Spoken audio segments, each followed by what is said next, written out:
Hello friends, welcome to Lakshmi ఒలవులాస్ kitchen. నేను మీ లక్ష్మి. ఈరోజు వీడియోలో చిట్టి ముత్యాలు రైస్తో చిట్టి రొయ్యల పులావ్ ఎలా చేసుకోవాలో చూపిస్తున్నానండి. ఈ చిట్టి ముత్యాలు రైస్తో చేసింది ఏదైనా కూడా చాలా బాగుంటుంది. అందులోని రొయ్యలు కూడా చిన్న చిన్న రొయ్యలు వాడుతున్నాను కాబట్టి ఆ టేస్ట్ చాలా బాగుంటుందండి. నేను ఆల్రెడీ ప్రాన్స్ దమ్ బిర్యానీ చేశానండి, ఆ లింక్ కూడా ఇస్తాను, ఒకసారి చెక్ చేయండి. అండ్ ఈ పులావ్ కూడా కంపల్సరీగా ట్రై చేయండి. చాలా ఈజీగా అయిపోతుంది అండ్ టేస్ట్ కూడా చాలా బాగుంటుంది.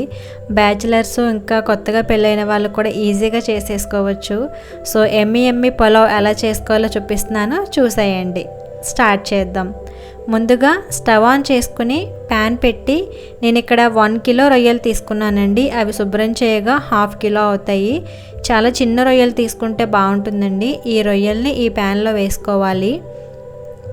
రొయ్యలు వేసిన తర్వాత ఇందులో 1 టీ స్పూన్ కారం వేసుకోవాలి. అలాగే 1/2 టీ స్పూన్ పసుపు కూడా వేసుకొని 1 టీ స్పూన్ రాక్ సాల్ట్ వేసుకోవాలండి. ఇప్పుడు ఇవన్నీ కూడా కలుపుకొని హై ఫ్లేమ్లో రొయ్యల్లోంచి వచ్చే వాటర్ అంతా కూడా ఎగిరిపోయే వరకు ఉంచుకోవాలి. ఈ రొయ్యల్లో వాటర్ అనేది చాలా ఎక్కువగా ఉంటుందండి. డైరెక్ట్గా రొయ్యలు కనుక మనం పులావ్లో వేస్తే ఈ వాటర్ వచ్చేసి అది నీచు వాసన వచ్చేస్తుంది.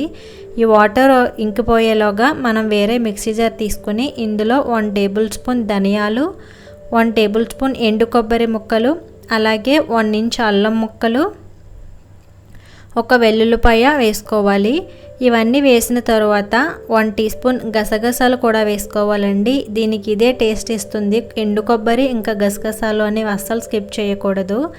ఇవన్నీ వేసిన తర్వాత హోల్ గరం మసాలా స్పైసెస్ వేసుకోవాలి. 2 ఇంచులు దాల్చిన చెక్క ముక్క, 2 యాలకులు, 1 అనాస పువ్వు, అలాగే 5-6 లవంగాలు వేసుకోవాలి. ఇవన్నీ వేసుకుని వాటర్ వేసుకుంటూ మెత్తగా గ్రైండ్ చేసుకోవాలండి. చాలా మెత్తగా గ్రైండ్ చేసుకుంటే బాగుంటుంది.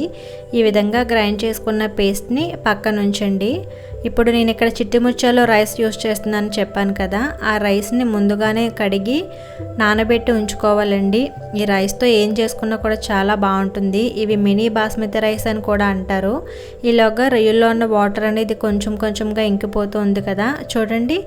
ఇలా వాటర్ అంతా కూడా ఇంకిపోయి కొంచెం వాటర్ ఉన్నప్పుడు ఈ రొయ్యల్ని మనం వేరే బౌల్లోకి తీసేసుకోవాలి. వాటర్ అంతా కూడా పూర్తిగా పోయేంత వరకు ఉడికించుకుంటే రొయ్యలు ఇక్కడే ఎక్కువగా ఉడికిపోతాయి కాబట్టి మనం హాఫ్ బాయిల్ చేసుకుంటే సరిపోతుంది. ఇప్పుడు పులావ్ చేసుకోవడం కోసం లోతుగా ఉన్న కడాయి పెట్టుకుని ఇందులో 1/4 కప్పు ఆయిల్ వేసి వేడి చేసుకోవాలి.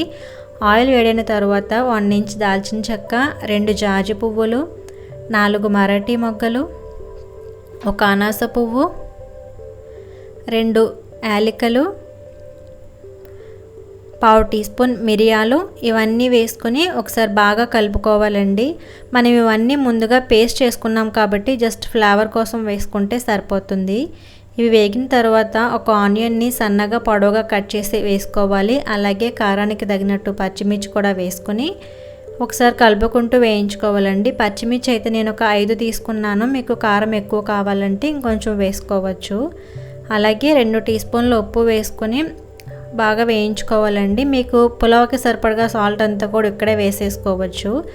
ఆనియన్స్ ఈ విధంగా బాగా ఫ్రై అవ్వాలండి. ఫ్రైడ్ ఆనియన్స్ ఎలా ఉంటే ఆ విధంగా ఫ్రై అయిపోవాలి. ఇలా ఫ్రై అయిన తర్వాత మనం గ్రైండ్ చేసి ఉంచుకున్న పేస్ట్ కూడా 3 టీ స్పూన్స్ వేసుకోవాలండి. నేను ఇందాక బిర్యానీ ఆకులు వేయడం మర్చిపోయాను, తర్వాత వేసుకున్నాను. అవి కూడా వేసుకొని ఫ్రై చేసుకోండి. ఈ మసాలా కొంచెం బాగా వేగిన తర్వాత మనం ముందుగా ఉడికించి ఉంచుకున్న ప్రాన్స్ని ఇందులో వేసేసుకోవాలి. అలాగే 2 టీ స్పూన్ల కారం కూడా వేసుకుని మొత్తం అంతా కూడా బాగా కలుపుకోవాలి. ఇలా బాగా కలుపుకున్న తర్వాత మూత పెట్టుకొని ఈ మసాలా అంతా కూడా ప్రాన్స్కి పట్టి ఆయిల్ పైకి తేలేంత వరకు కూడా మగ్గించుకోవాలండి. ఒక 2-3 నిమిషాల తర్వాత ఆయిల్ అనేది ఈ విధంగా పైకి తేలుతుంది. అప్పుడు ఒకసారి మళ్ళీ కలుపుకొని ఇందులో కొంచెం పుదీనా, కొత్తిమీర అనేవి కూడా యాడ్ చేసుకోవాలండి. పుదీనా పులావ్స్కి చాలా మంచి ఫ్లేవర్ వస్తుంది.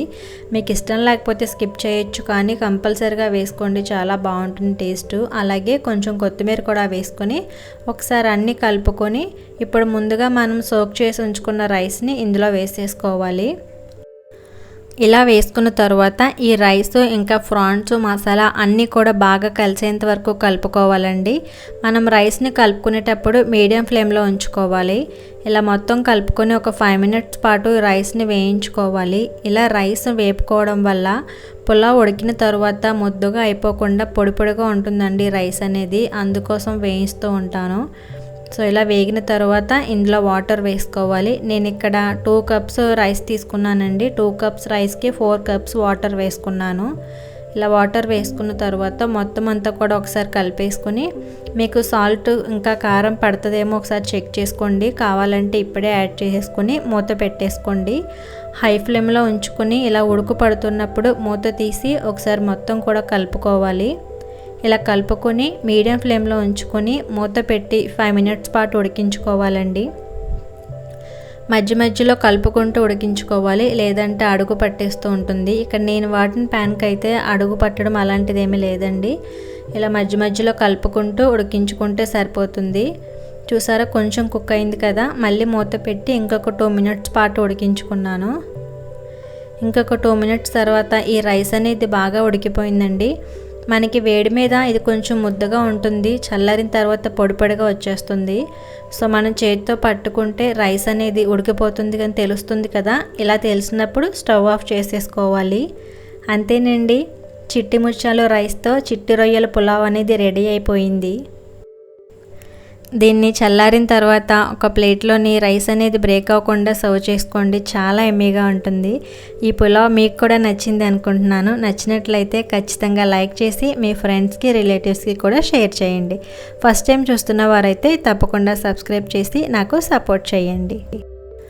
Thank you for watching.